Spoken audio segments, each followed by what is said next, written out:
Kamusta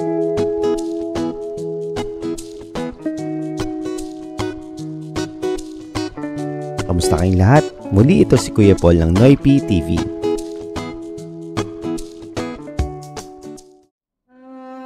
Pag-uusapan natin ngayon ay ang kahanga-hangang buhay ni Emilio Jacinto. Si Emilio Jacinto, na kilala rin bilang utak ng Katipunan, ay isa sa mga kilalang personalidad sa kasaysayan ng Pilipinas, lalo na noong panahon ng himagsikang Pilipino laban sa pananakop ng mga Kastila. Isinilang noong December 15, 1875 sa Trozo, Maynila. Lumaki siya sa gitna ng pagkakagulo at pakikibaka sa panlipunan at pampolitikong mga isyu ng kanyang panahon, na lubos na nakaimpluwensya sa kanyang pagmamalasakit sa laban para sa kasarinlan ng Pilipinas. Ang unang bahagi ng buhay ni Jacinto ay sumasailalim sa hirap at pakikibaka. Ang kanyang ama, si Mariano Jacinto, ay nagtrabaho bilang magsasaka, samantalang ang kanyang ina, si Josefa Dizon, ay nagmula sa isang pamilyang mayroong limitadong yaman. Bagaman limitado ang kanilang mga mapag-uunan, nais nilang matiyak na nakakakuha si Emilio ng matibay na pundasyon sa edukasyon. Sa murang edad, ipinakita na ni Jacinto ang kanyang kahusayan at matinding nais na magkaroon ng kaalaman. Siya ay nagtagumpay sa kanyang pag-aaral, sa huli ay nakakuha ng scholarship sa Colegio de San Juan de Letran sa Maynila. Gayunpaman, naantala ang kanyang pag-aaral dahil sa paglipad ng himagsikang Pilipino noong 1896 na naglunsad ng kanyang damdaming pambansa.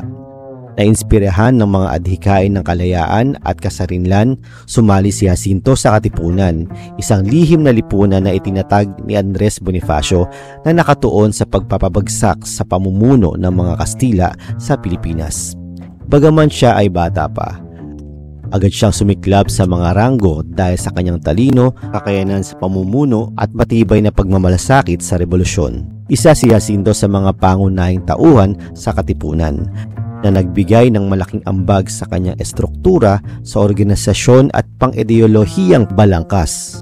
Siya ay sumulat ng ilang mabisang dokumento, kabilang ang Kartilya ng Katipunan, na nagsilbing gabay sa mga miyembro at ipinahayag ang mga prinsipyo ng rebolusyon.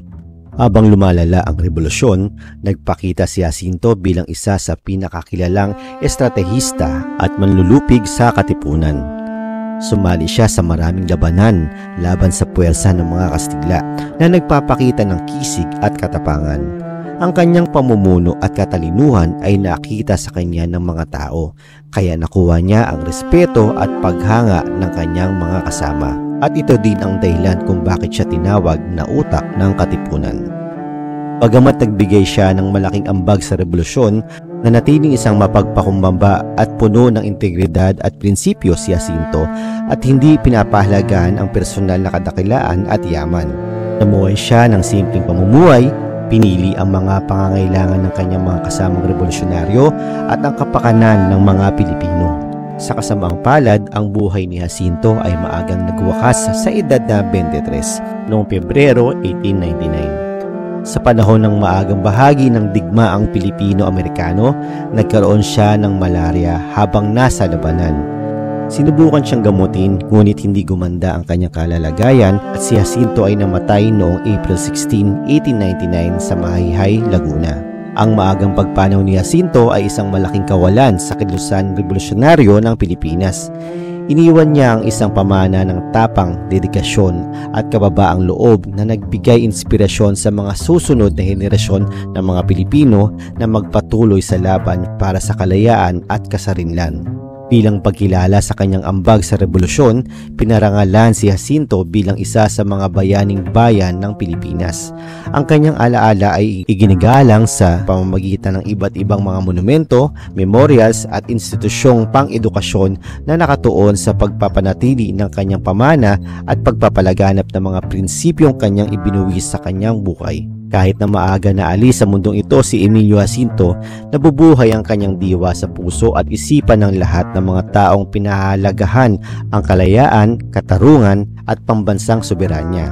nanatili siyang isang nagliliwanag na tanglaw ng pag-asa at inspirasyon para sa mga Pilipino na nagpapaalala sa atin na ang pakikibaka para sa kalayaan ay magbibigay sa atin ng magandang bukas. Kaya naman ikaw at ako, gayahin natin si Jacinto na labis ang pagpapahalaga at pagmamahal sa ating bansang Pilipinas. Salamat sa inyong pakikinig at muli ito si Kuya Paul ng Noypi TV. Paalam!